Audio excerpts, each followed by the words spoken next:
It's showtime. Over the rooftops of Los Angeles, Audi presented its new concept car the day before the Los Angeles Auto Show opened. Titled Prologue, it provides a glimpse of the imminent Audi A9.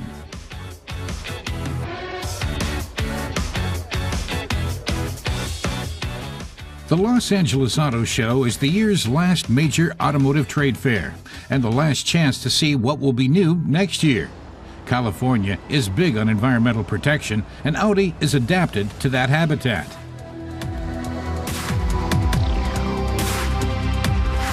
Audi executive Rupert Stadler is betting Audi has good potential in the United States. The hydrogen-powered A7 is sporty and very performance-oriented. Audi also has a concept car, the Prologue, which launches a whole new design language. Stadler is convinced the Prologue is going to be a resounding success.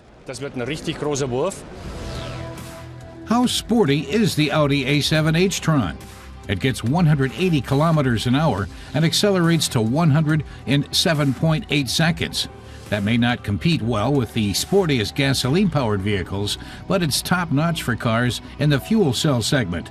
The h-tron is still a research project. Not so with Toyota. The Japanese carmaker's fuel cell-driven car, the Mirai, is ready for series production and ought to appear on the American and European markets in 2015. Rumor has it that the Mirai will cost almost 80,000 euros, quite a bit for a mid-sized car. The interior recalls a modernized Prius. Volkswagen too has a hydrogen fuel cell car in series production, the Golf High Motion. This sports car will also be shown at the LA Auto Show. VW has already integrated fuel cell drive into its modular transverse matrix system, which means it can be built into practically any VW. Heinz-Jakob Neusser, head of powertrain development at Volkswagen, underscores California's interest in technology and the environment. This makes it a good place to unveil the newest emissions-free developments. Fuel cell technology is cutting edge in this field, especially when it comes to long-range, emissions-free driving.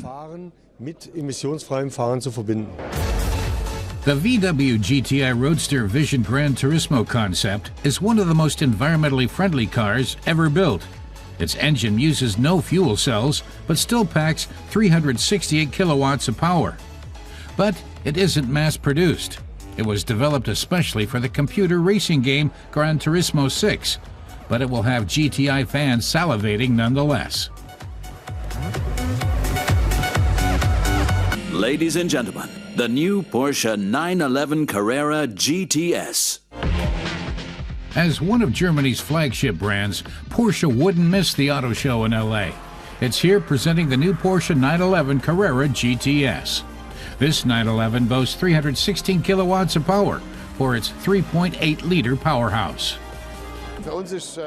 Wolfgang Hatz of Porsche explains that America remains the car maker's biggest market, and California is the biggest market inside America. That makes LA the most important auto show in the U.S., or in fact, the world. In addition to the 911, the Cayenne has also been given a facelift and been expanded by the new super sporty GTS version. Lexus has plans to extend its range by a sports roadster. The Lexus LFC2 concept car allows a first peek at the new convertible. It also takes the roof off speculation that a fresh breeze may soon blow through the Lexus cockpit and provide a glimpse of the carmaker's new design language. The concept already seems nicely refined, but only in the sunshine. There's no roof yet. Mazda's in LA as well. Jochen Munziger of Mazda says the car maker is presenting the brand new Mazda CX-3 at the LA Auto Show. It's a B-segment crossover SUV featuring a very innovative, attractive Kodo design. It's also equipped with Mazda's cutting-edge Skyactiv technology. A broad range of engines and powertrains will be available for the CX-3. BMW is exercising M-Power with the new X5M and X6M. This is one of the largest markets in the world, and potentially it has more premium customers than any other market in the world. We're also in a strong position here, and we see a lot of potential within the market here. So to answer your question, it's a strategic market for us, and I think always will be. The two Beamer's 424 kilowatts and acceleration from 0 to 100 kilometers per hour in 4.2 seconds have decidedly testosteronic intentions, but American traffic laws restrict them to the realm of fantasy. BMW subsidiary Mini has always gone its own way. Peter Schwarzenbauer of Mini explains that the City Surfer concept is meant to fill a gap in the mobility chain. After parking the car, you still have to get to the city center, either on foot or by taxi. It's just a little bored, but it has an electric motor that can reach 25 kilometers per hour and a range of up to 20 kilometers. And it's just simply fun to ride around town on it. Ideal for maneuvering around LA's notorious traffic.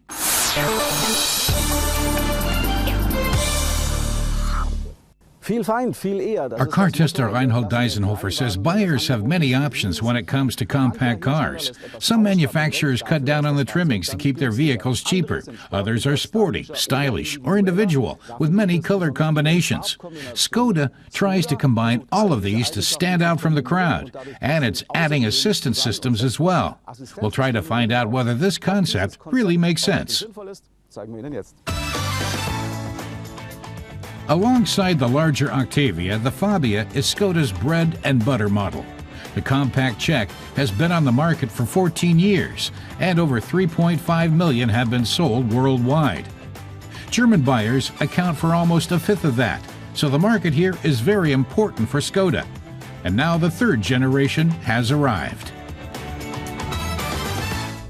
Reinhold says Skoda offers buyers the very latest technology and assistance systems. For example, the cruise control uses radar sensors to monitor the distance to the vehicle ahead, even at a crawl. It works as a warning system in city traffic to reduce the number of rear-end collisions caused by distraction. The multi-collision brake assist is a standard safety feature in all versions. The Fabia has gained a full 8 centimeters width.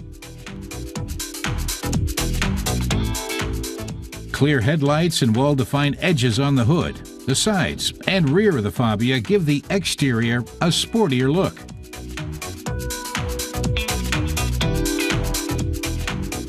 The brake light is integrated into the roof edge spoiler.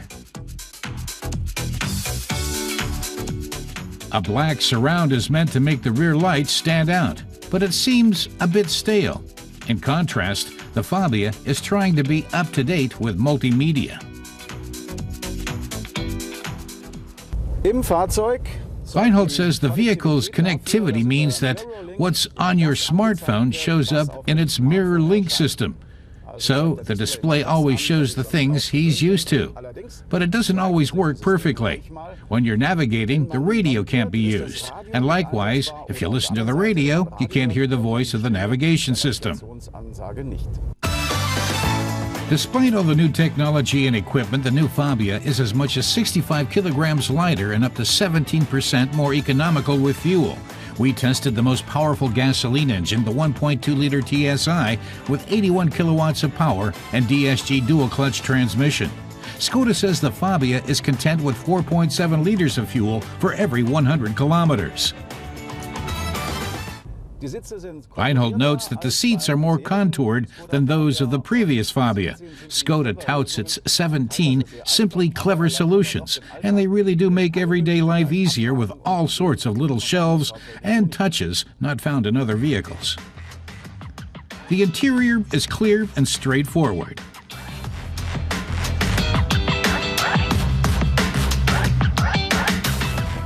But it's very practical. Both the glove box and the door compartment provide space for a water bottle.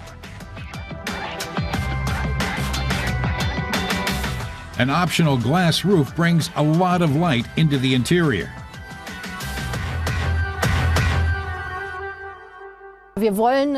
Skoda's Imelda Labe says the firm wants to appeal to a much younger audience. In Germany, the company has had a lot of success with women. but it believes the modern infotainment and its color concept could attract even more women, along with younger customers. In Germany, the base version of the Fabia, which includes a comprehensive safety package, starts at 11,800 euros. It's likely to be a strong competitor to its stablemate, the VW Polo. Reinhold says the new Skoda Fabia has become sportier, not only thanks to the new, more efficient engines, but also because of its design. And the little Czech's assistance systems have set a new benchmark for the Volkswagen Group.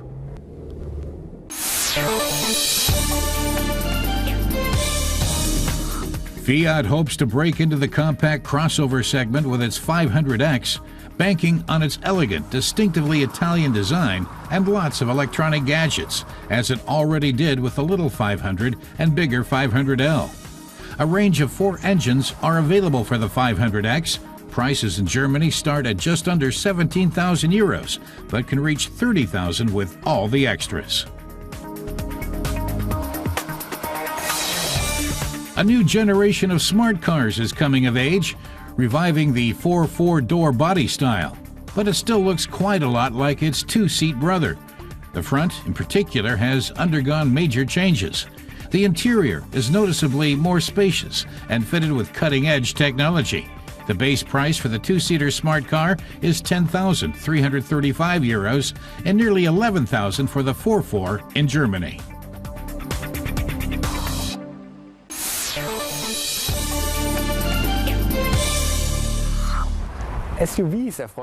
SUVs are still popular, especially with families. Volvo knows this and has revamped its XC60, says our car tester Emanuel Schaefer. Let's see how well suited this car is to everyday use. So we enter Sweden's automotive fortress. Security is one of the most important criteria for SUV buyers, and Volvo has long been known for building safe cars. Today, that has less to do with the famous Swedish steel than with a wide range of hidden electronic guardian angels.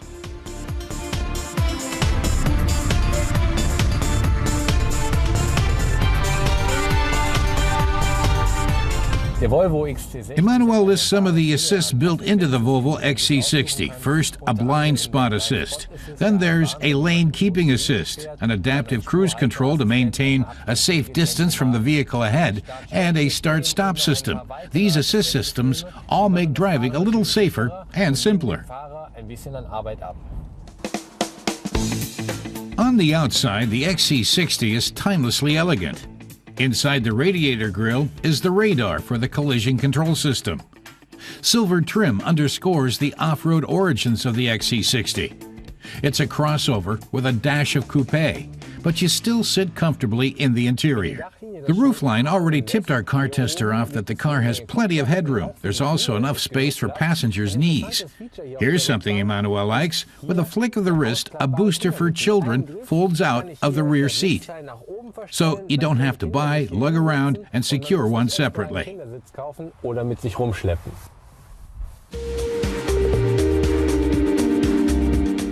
The front seats are comfortable too. The design of the digital combination instrument panel is modern and pleasant. Our test car is the Ocean Race version with white leather seats. Our car tester likes another detail.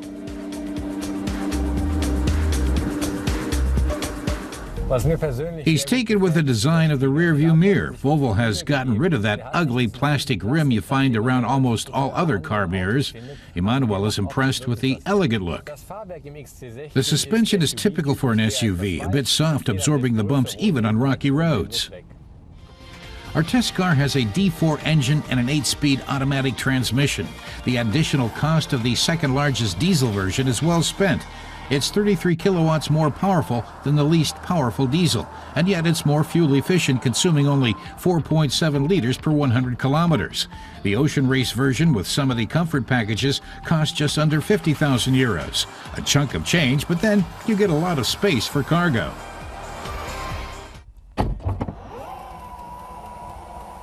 The trunk holds almost 500 liters, enough to stow away our car tester. And if you fold down the back seat, you have up to 1,455 liters of space.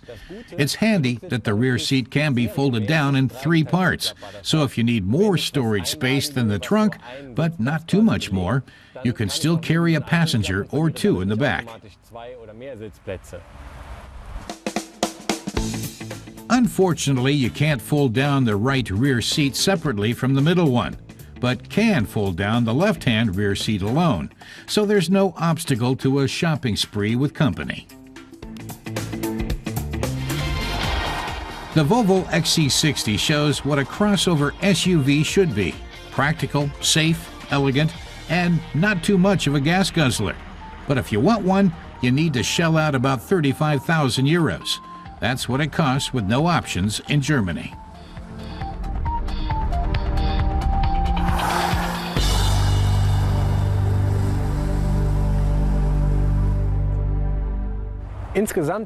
Our car tester is enthusiastic. He says the XC60 really meets the needs of families, singles, or couples who are always on the go. The only downside he sees is the high price.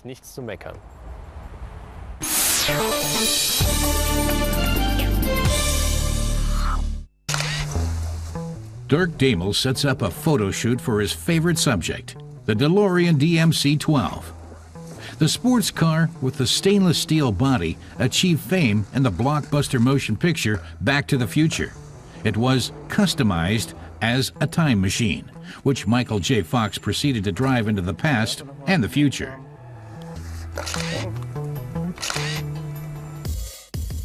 The car was the brainchild of American automotive executive and engineer John DeLorean. In 1973, he started his own company to build a sports car that could hold its own with the best of the best. He took Lotus on board as partner, and based on the Lotus Esprit, he developed a 2-seat gull-wing door vehicle with a body of stainless steel. With state support, he had a plant built in Northern Ireland, with its own test track. But the 2 years to develop the prototype were just not enough. The car the company finally rolled out had too many bugs. The originally planned list price of $12,000 more than doubled to $25,000, close to the cost of a Corvette or Porsche. But the DeLorean's quality and performance lagged far behind.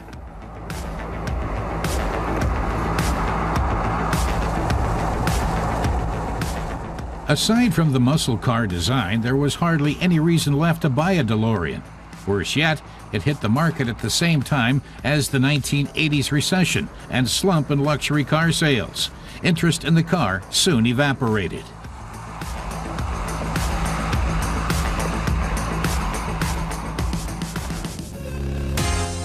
Aside from the history, today's fans are fascinated by the form. Designer Giorgetto Giugiaro included elements of the Porsche 928 in it. The trademark gull-wing doors caused lots of headaches for series production.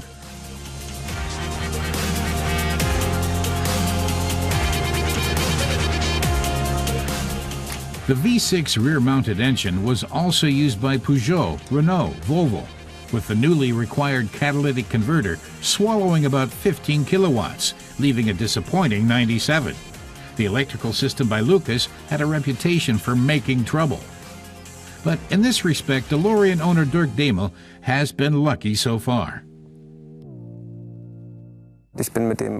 He says he's driven about 10,000 kilometers with no problems at all. There are internet forums where owners and fans can exchange tips and advice and solve almost any problem. And you might think parts would be hard to find, but in fact, they often prove identical to parts from a Ford Fiesta or another series production model and are easily obtainable. After just 18 months and 9,200 units, the Dunmurry factory near Belfast halted production. Facing bankruptcy, John DeLorean was arrested by FBI agents and charged with cocaine trafficking. He was found not guilty and released, but his company was bankrupt. In 1982, Colin Chapman, Lotus founder and DeLorean co-developer, died of a heart attack. John DeLorean's dream was over. He died of a stroke in 2005. But the DMC-12 has retained its loyal following to this day.